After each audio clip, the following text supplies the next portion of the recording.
Hello aspirants.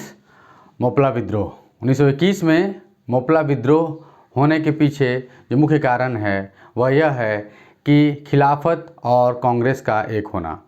Congress का असहयोग आंदोलन और खिलाफत आंदोलन जो एक साथ प्रारंभ किया जाता है, इस उद्देश्य से खासकर मालाबार क्षेत्र और केरला में जा कर के कांग्रेसी नेताओं द्वारा उनसे समर्थन मांगा जाता है। खिलाफत आंदोलन के समर्थन के लिए मोपला तब रेडी होंगे जब वह चाहेंगे कि कुछ हमारी भी शर्तें मान ली जाए।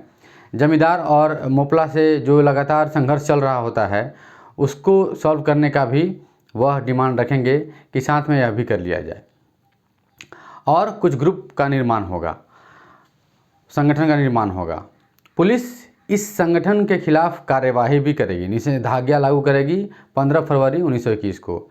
पुलिस के सरकार के निषेधाज्ञा से मोपलाओं में विद्रोह की और भावना भड़केगी, क्योंकि पहले भी आप देख चुके हैं कि कहीं ना कहीं जमींदारों का सपोर्ट सरकार पूरे के पूरे किसान आंदोलन में सभी जगह डायरेक्ट इनडायरेक्ट सरकार जमींदारों का सपोर्ट करती है, यहाँ भी करती है। तो कहीं ना कहीं इनका मानसिकता है अंग्रेज़ों के खिलाफ। अच्छा, इस विद्रोह में दो तीन तरह की अपने अपने थॉट्स हैं कि यह विद्रोह जो है वो ब्रिटिश के खिलाफ था। कुछ लोगों का कहना यह है, कुछ का कहना है कि यह कट्टरपंथ था। जैसे कि हाल ही में किसी नेता ने कहा है कि तालिबान मानसिकता का पहला व्यक्ति मोपला विद्रोह था भारत में। अपना अपना सोच है कहने का, और मुख्यतः यह किसान आंदोलन माना जाता है। लेकिन यह भी सत्य है कि किसान आंदोलन और सांप्रदायिकता, इन दोनों का मिक्सअप इसमें लेके चलिए। केवल किसान आंदोलन तो कहा नहीं जा सकता क्योंकि किसान आंदोलन बहुत जगह हुए भारत में, लेकिन इस तरीके का जो रक्तपात है, जो अत्याचार है, जो व्यभिचार है, वह कहीं और देखने को नहीं मिलता। इस पूरे विद्रोह में हिंदू मुस्लिम, मोपला जो मुख्यतः थे, ज़्यादातर थे वह कृषक मुस्लिम थे और जमींदार हिंदू थे, नंबूदरी ब्राह्मण। यह आप पहले भी मैंने बताया है आपको लेक्चर में। यह 1921 का मामला है।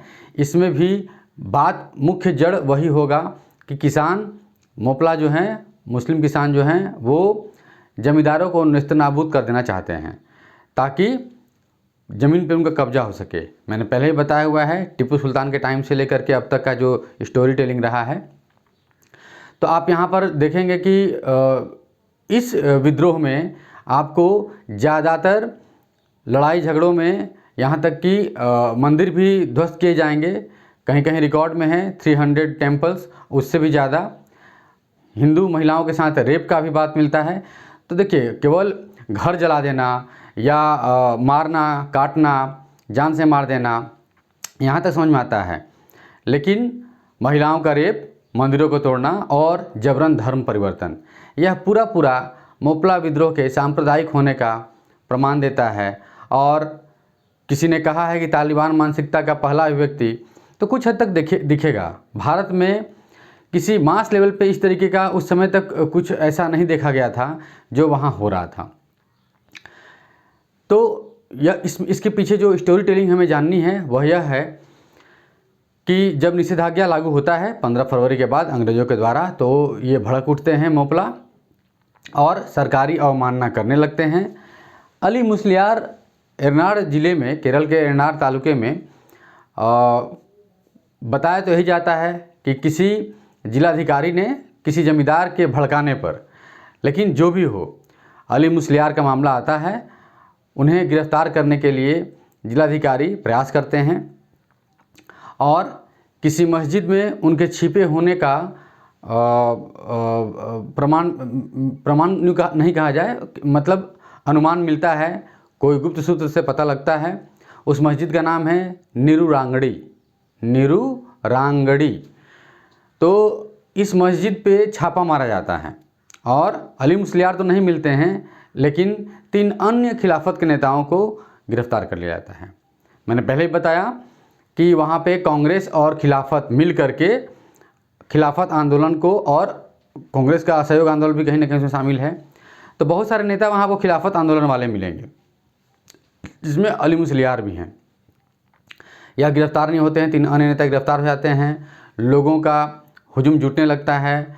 यह एक अफवाह फैल जाती है कि पवित्र मस्जिद पे हमला किया गया है, उसे तहस नहस कर दिया गया है, उसे नष्ट कर दिया गया है। तो मोपला एकत्रित हुए, बहुत सारे लोग एकत्रित हुए, पुलिस ने गोलियां चला दी और विद्रोह और भड़क उठा। सरकारी जो दस्तावेज हैं उनको जलाया गया, सरकारी कार्यालयों पर अटैक किया गया, सरकारी दस्तावेज जलाया गया, हिंसा हुई।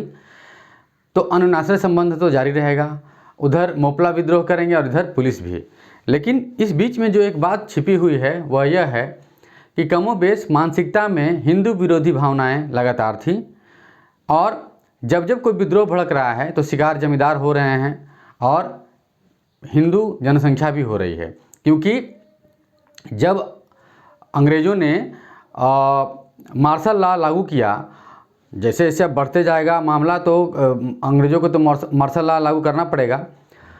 जब वो लागू करते हैं तो उसके साथ साथ एक बात घोषणा करते हैं कि हिंदू जो हैं वो सपोर्ट करें अंग्रेज़ों का। तो घोषणा ऐसे ही कैसे करेंगे? बहुत सारे आंदोलन हुए, किसान आंदोलन, इन्होंने कभी ऐसा तो घोषणा किया नहीं, सपोर्ट तो मांगा नहीं, और कोई क्यों देगा सपोर्ट? दैट मीन्स कि हिंदुओं के साथ अन्याय हो रहा था। अन्याय क्या, मैंने आपको गिनाया टोटल लिस्ट कि क्या क्या हो रहा था। अब जब सपोर्ट मांगेंगे अंग्रेज, दमन चक्र की नीति चलाएंगे, तो और भी विद्रोह भड़केगा और भी इन सारी चीज़ों में इजाफा होगा। जब मामला इतना बड़ा सांप्रदायिक हो जाएगा, जब इतना हिंसक हो जाएगा, तो कांग्रेस अपना हाथ वापस खींच लेगी इस विद्रोह से। जो एक पैक्ट बना हुआ था खिलाफत के संदर्भ में और कांग्रेस के असहयोग के संदर्भ में, वह वापस लेगी। और जैसे ही कांग्रेस इस मामले से वापस होती है, अंग्रेज अपना दमन चक्र बहुत ही तेज़ी से चलाते हैं और इस विद्रोह को नेस्तनाबूद कर देते हैं, समाप्त कर देते हैं। यह विद्रोह, देखिए, इस विद्रोह में आपको बहुत सारे चर्चा परिचर्चा मिलेंगे। कुछ जगह तो राइटिंग्स इस तरीके से मिलेंगे कि चूँकि अंग्रेज़ों ने मार्शल लॉ लागू किया और हिंदुओं का आह्वान किया, तो मुस्लिम जो हैं वो, मोपला जो हैं वो आपको अटैक का संख्या बढ़ा देते हैं, और मोपला निरक्षर हैं। तो यह भी सोचने वाली बात है कि जो हिंदू जनसंख्या है वो कौन सी बहुत बड़ी साक्षर थी उस समय। यह इस बात को आड़े लेकर के ये मार्क्सवादियों का लिखना है इस तरीके का, और भी आपको बहुत सारा मिलेगा। अब मैं उस डिटेल में नहीं जाऊंगा कि जैसे जैसे पुलिस दमन चक्र की नीति चलाती है और हिंदुओं के सपोर्ट मांगती है, वैसे वैसे ये भड़क उठते हैं, कम पढ़े लिखे होते हैं तो वो अटैक करने लगते हैं हिंदुओं पे। लेकिन वहाँ पे ये रेप का चर्चा नहीं मिलेगा आपको, मंदिर तोड़ने का चर्चा नहीं मिलेगा, जबरन धर्म परिवर्तन का चर्चा मिल जाता है, यह लाइन मिल जाता है। बाकी मतलब छिपाया भी जाता है, इन चक्करों में तो आपको पढ़ना नहीं है। एक नेता का नाम रह गया है कुंजा अहमद हाजी। यह इनकी मानसिकता यह रही थी कि जितना हो सके इससे सांप्रदायिक रंग न दिया जाए। मतलब जमींदारों के खिलाफ आप लड़ रहे हैं, जो जमींदारों के खिलाफ कर रहे हैं वहाँ तक सही है, उसमें भी जो जमींदार लिबरल हैं उनके खिलाफ आप अटैक न करें। ये कुंजा अहमद हाजी का अपना विचार था, क्योंकि वो नेतृत्व भी कर रहे थे और उन्होंने स्वयं से घोषणा भी किया था उस पूरे क्षेत्र में अपना शासन होने का। कहा तो यह भी जाता है कि अंग्रेज़ों के खिलाफ उन्होंने उस क्षेत्र को स्वतंत्र घोषित किया, उनका शासन चला। जब उन्हें पकड़ा गया, मारा गया, तो उनके सारे दस्तावेज जला दिए गए उनके शासन के। और कुंजा अहमद हाजी को भी दफनाया नहीं गया, जला दिया गया, क्योंकि अगर दफनाया जाता तो उनका कब्र भी आंदोलन के लिए कम बड़ी बात न होती, इसलिए उन्हें जला दिया गया। खैर, ये तो उनका डिटेल है। इस पर भी एक मूवी आ रही है, दैट्स वाई मैंने चर्चा किया, चर्चा चल रही है। तो कहीं ना कहीं आप देखते हैं कि जब आप तैयारी कर रहे हैं तो इंटरव्यू में हो या कहीं भी आपको रिक्वायर्ड हो सकती है। जैसे आप कश्मीर फाइल्स देख रहे हैं, जैसे आप अभी द केरला स्टोरी देख रहे हैं, तो थोड़ा सा आपको इतिहास के उस पन्ने में घुसना पड़ता है, वहाँ से कुछ पूछा जाएगा। एक मूवी पहले भी आ चुकी थी पिंडारियों पे, तो अब उसका नॉर्मली इतिहास में 2-4 लाइन में आप डिटेल पढ़ते हैं, लेकिन जैसी वो मूवी आती है तो आपको थोड़ा डिटेल पढ़ना पड़ता है, क्योंकि इंटरव्यू में उस बात की चर्चा होगी। तो इस साल कश्मीर फाइल्स, इस साल द केरला स्टोरी है, तो आपको थोड़ा डिटेल तो देखना पड़ेगा। एक डेटा है 10,000 हिंदुओं के कत्ल का मोपला विद्रोह में, 1921 के मोपला विद्रोह में। तो इस डेटा को भी आप कंक्रीट नहीं मान के चलेंगे। इंटरव्यू में बात हो तो आप लिखित का बताएंगे कि यह हमने ऐसा देखा है, लेकिन बहुत सारे लोग बहुत कुछ कहते हैं इस संदर्भ में। यह भी आपको संज्ञान में रखना है कि अक्सर डेटा कम करके आता है, डेटा ज़्यादा होता है उस मामले में। तो यह रहा पूरा मोपला विद्रोह का कंक्लूजन, जिससे कि आपको अपने मेंस राइटिंग में भी सपोर्ट मिलेगा, इंटरव्यू में सपोर्ट मिलेगा, और इस विद्रोह को आपको बाकी सारे विद्रोहों से थोड़ा अलग करके तो देखना पड़ेगा। Thank you.